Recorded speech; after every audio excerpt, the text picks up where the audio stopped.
Hey folks, this is Putz327 and welcome back to Syberia 2. And I forget what we're doing here. So we have the shears and the herbs and brambles. I think we have to burn them. I think we gotta go over to the stove thing where we first come in. I think we have to do something with that and the mammoth glass thing. I think it's glass. I think we have to do something with that. I don't know what I did there, but okay. Put those in the pot. And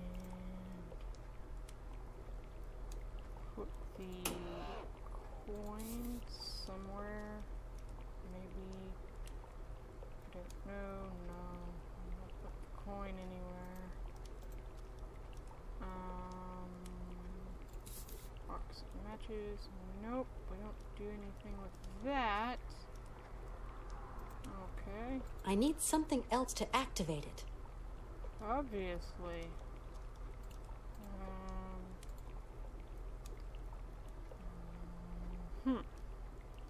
Okay then. We're off to find what that something is. Because I certainly don't know. Is there anything over here that maybe we missed? Nope. Well then. What are we to do now? Do we have to talk to these guys?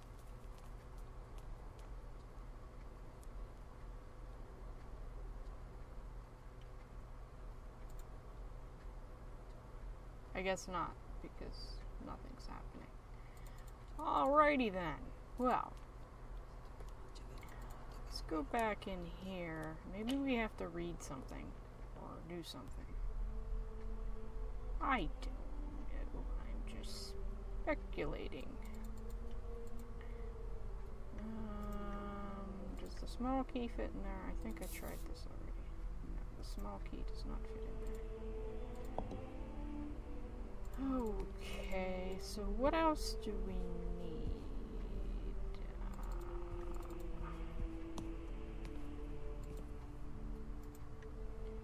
If we can't use... Some kind of symbol. Obviously, some kind of symbol. No, we can't burn it. Can't put the scroll on it. Nope. Just some kind of symbol. Okay. Can we do anything with the brush here? At all? This is really amazing work all the same. Yes, we know. Anything we can brush off? I don't think so.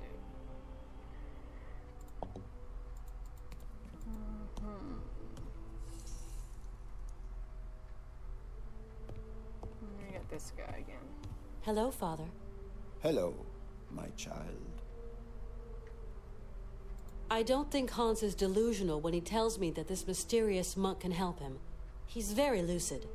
Please, dear girl, lend no credence to the rantings of a dying sinner. It is clear the man is inventing nonsense tales in the vain hope of remission. Aren't you just... I don't care who the Yukos are or what they worship, but I believe I can help Hans to reach his dream. That's all that counts for me. I pray to the Lord that hell-fed tribe have been wiped out. In our land, alcohol and the pox are the tools the Almighty wields to purge himself of his anger and rid us of the depraved. Okay, I think I've heard all I need. I'm off. Go, my child. But weigh the consequences of your actions well.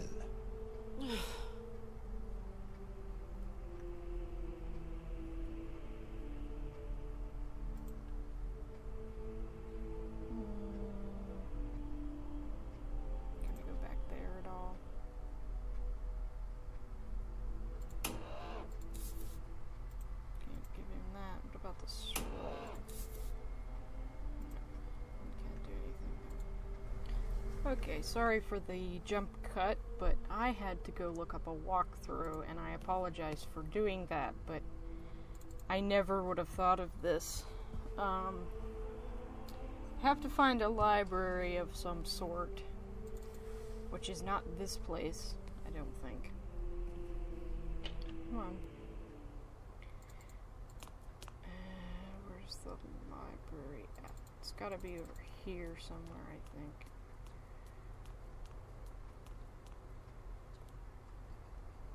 Maybe this way. Yeah, there's a library somewhere. There we are. Okay, so I think we have to go down.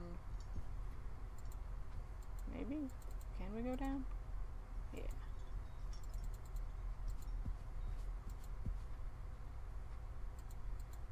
Okay.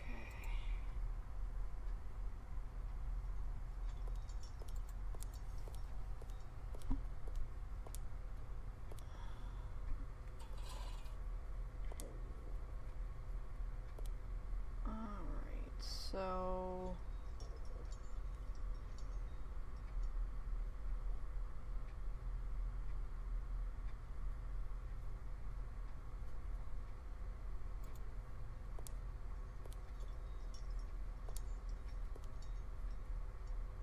I think it's this one.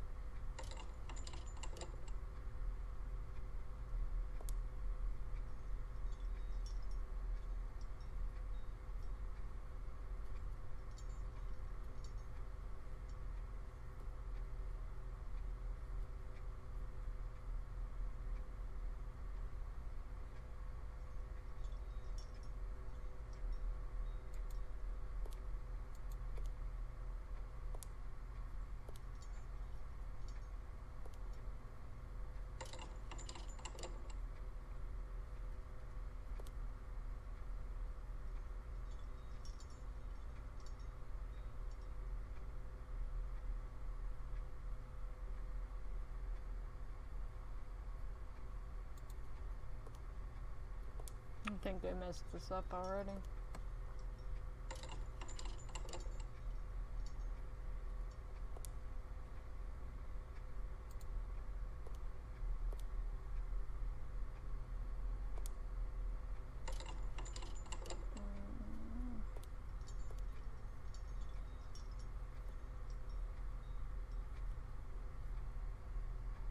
Maybe not.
There we go.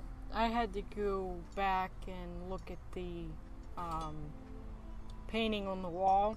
It had the cross and the lights on it. I just cut that out of the video because it took an extra couple of minutes. I figured I wouldn't waste anybody's time.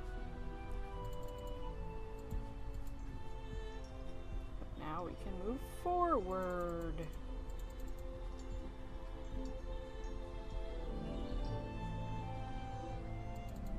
This is one big library. I would get lost in there, I think.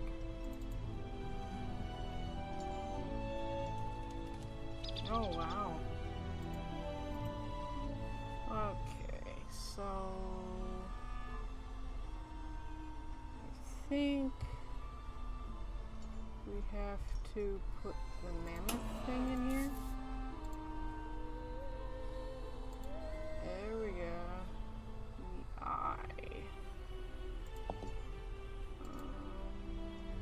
The eye of the mammoth, which is right there.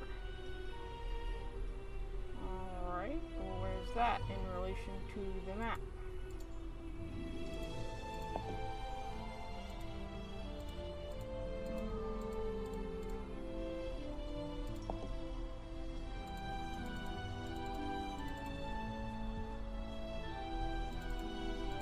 Maybe we're not supposed to find that out yet. I don't know why, but maybe we are not supposed to know that just yet. Don't really know what that does.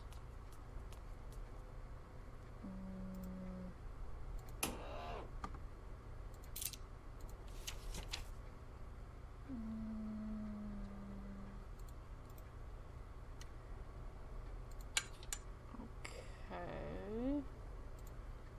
So, do we have to go down here now? Not entirely sure what we gotta do here. Like I said, it's been forever since I played this game, and I do not remember this part at all.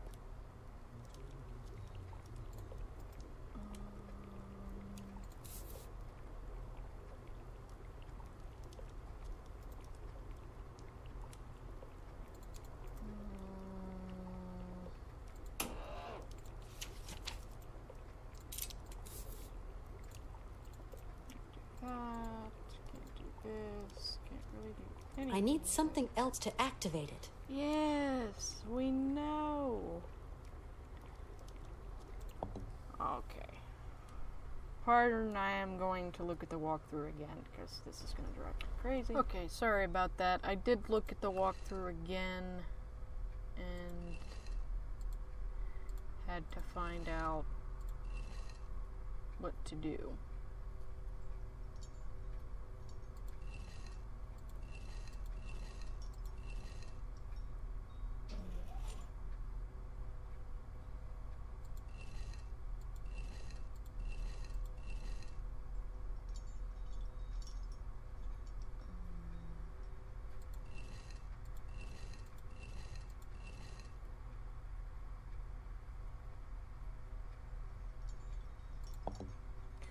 Okay.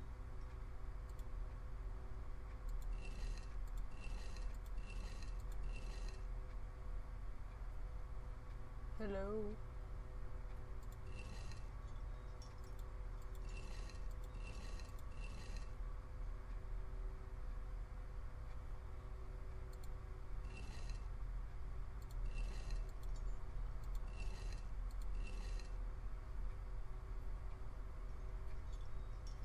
Okay, I'm thinking it did something here, so I'm going to go look at the other side of the thing.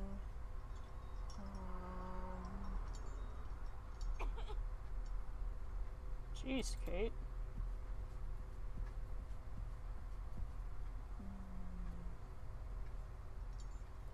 No, I can't do anything there. Maybe I did it wrong.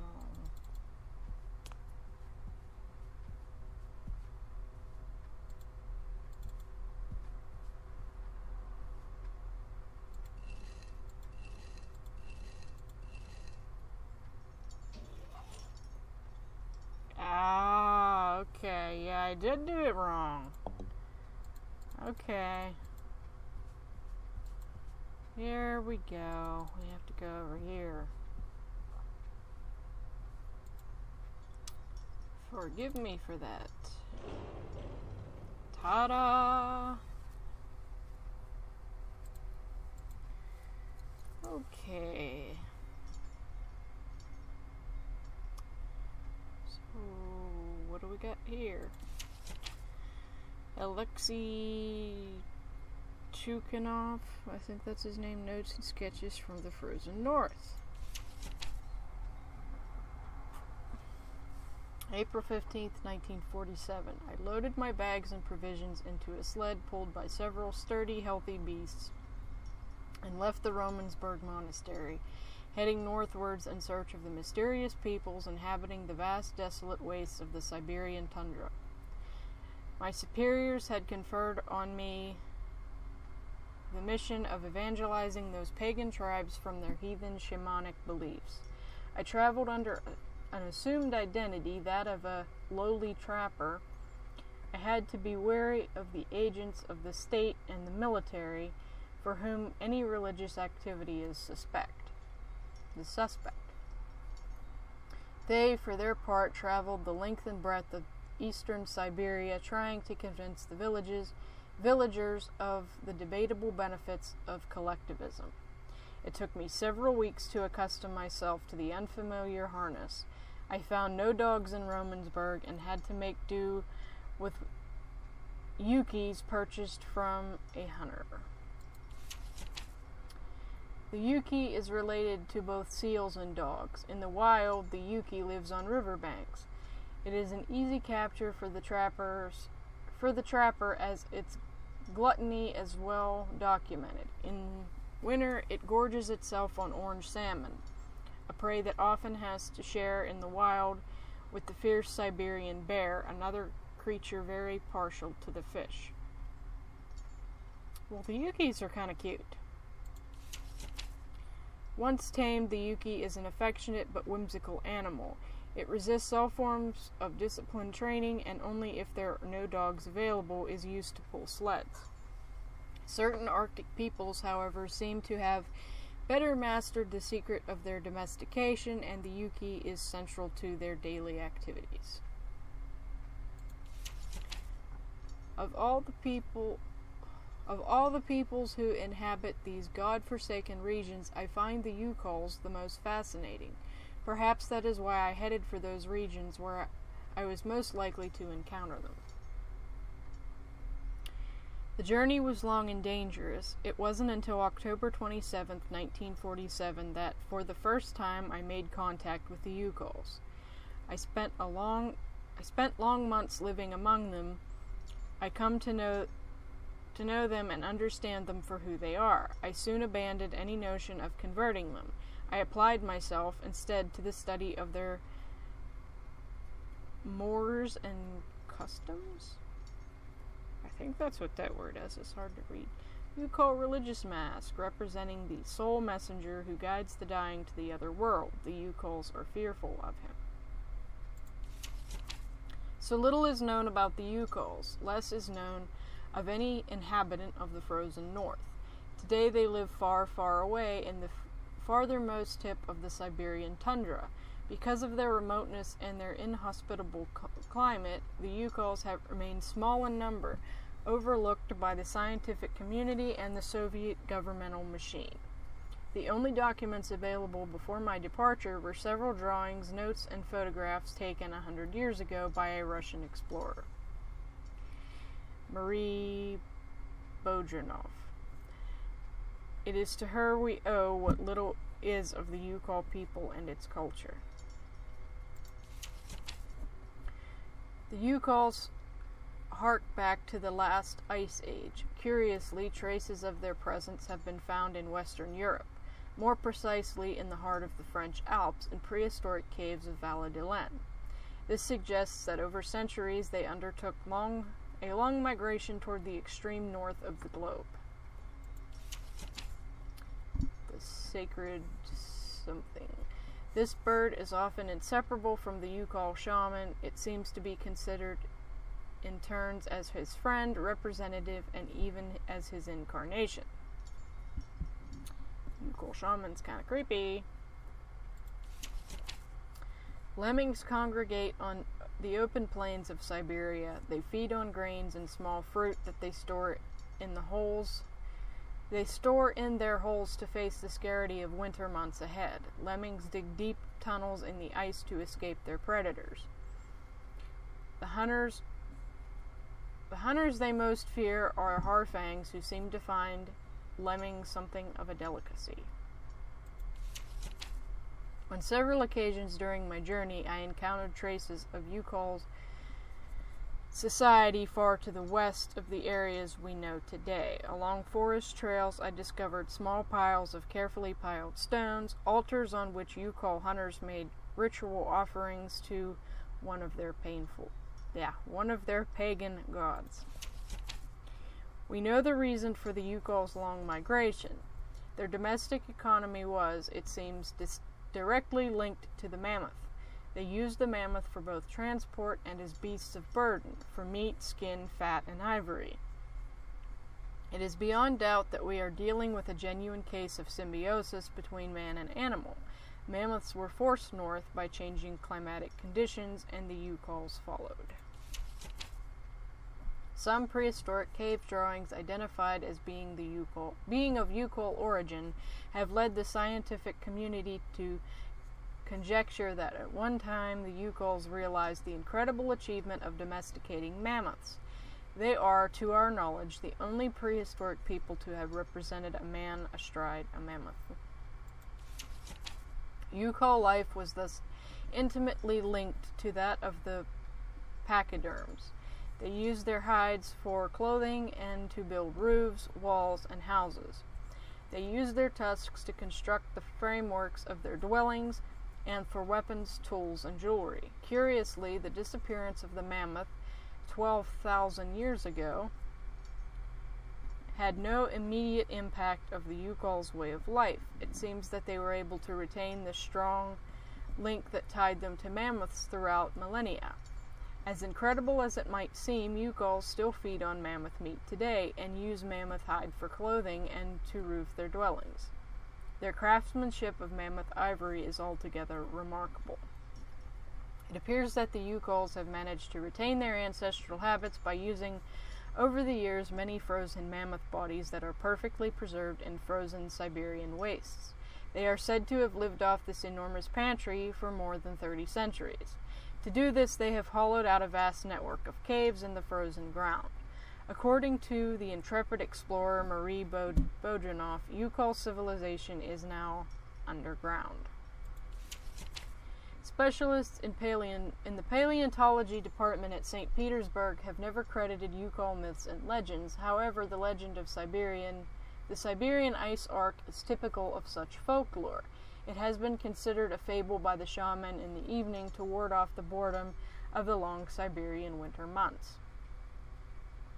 The legend tells that somewhere on the lost island to the north of the tundra there still exist live mammoths, relics of the long-gone ice age, a tiny population that has preserved for more than 12 centuries under Yukol care. The island the pachyderms inhabit is called Syberia. To my notes, I add the tale of this legend as Marie Bojanoff related it to her memories. It agrees on all points with statements from Yukols I had the fortune to meet, although this story constitutes no proof of the existence of the island of Syberia. It forms a tantalizing hypothesis. Scarlet bramble, bluegrass. When fall arrives, the odor of its flowers is so strong that it is known to waken the hibernating Yuki. Mixed with walrus blubber or tallow, this scarlet bramble is frequently used in Yukol medicine. The fumes released by burning it have considerable healing properties. The shamans recount that the plant only grows on the tomb of one whose soul is at peace. The legend of Syberia. At the end of the last ice age, there were huge climatic changes. Much of the land was flooded by water. This sudden environmental variation put the existence of a number of animal species in danger, including the mammoths that inhabited the lands of the Siberian North at the time. The Yukols, a particularly advanced people for the age, set about the construction of an enormous ark like that of Noah, the objective of preserving the mammoths' objects of religious devotion from extinction. Sorry, I keep getting all tongue-tied.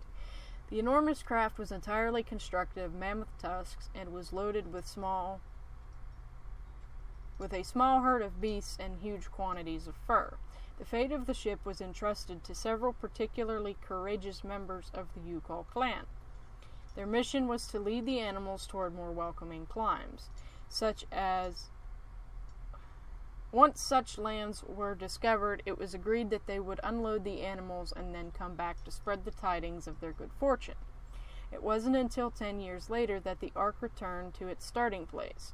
The Yukols who had remained on the continent were surprised to find the ship empty, but for the perfectly preserved bodies of several mammoths in ice that packed the bottom of the ship. They took this mysterious offering as a sign from the gods and ate the mammoths in a memorable feast. A week later, carried along by ocean currents, the Ark set sail again.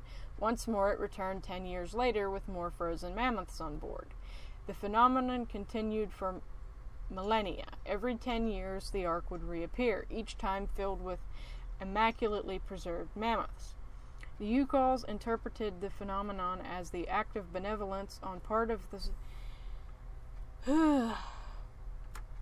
the souls of their something who had died during the Ark's first journey in some infernal maritime cataclysm. They made a religion of the Ark on its own rites and customs, that it was marked by the periodic appearance of the Phantom ship and its precious cargo. For centuries, nothing seemed to affect the Ark's mysterious roundabout. One day, however, the Ark returned earlier than expected and empty. This was 100 years ago. The poor Yukols fell into deep despair. Everything they had believed in and had been the foundation of their culture since the dawn of time lost meaning. The most valiant tried hard to maintain hope, especially because the Ark still continued its peregrinations to the unknown, borne away on the seasonal ocean tides. But one morning the Ark refused to set sail. Many Yukols then left their village forever, trailing their despair across the tundra. Sometimes they can be encountered in smoke-filled drinking holes of the last outposts of civilization. These poor sodden souls drown their befuddled minds in alcohol, recounting their unlikely mammoth tales to fellow alcoholics. When the explorer Bodranov arrived among the Yukols, she noted the presence of what was once a ship. Only the Yukols could perceive the mythical craft of their legends beneath the layers of ice that had accumulated over centuries. She put forward the hypothesis that the accumulated ice had eventually doubled the volume of the Ark and rendered it incapable of negotiating the dangers posed by floating ice in the Arctic flow. I, Alexei Tukhanov, can confirm that the observations of this audacious adventure are true. The Ark that leads to the Isle of Syberia is indeed real, and even if I have not found the formal proof, I am convinced of this isle's existence and that remnants of the mammoth population may still live there today. That was a lot of reading.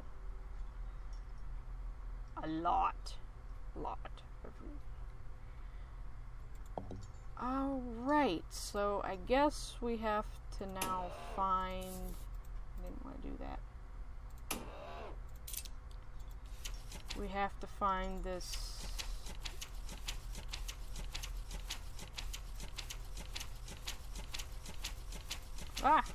We have to find bluegrass. Because we have the scarlet bramble. I think we have to find this in order to help Hans, whatever you want to call him. That was a lot of reading, and I apologize if this episode is really long with all the jump cuts and stuff like that. Come on. Alright, so we need to find the bluegrass. I don't know where we go to find the bluegrass, though. because we got the herbs there.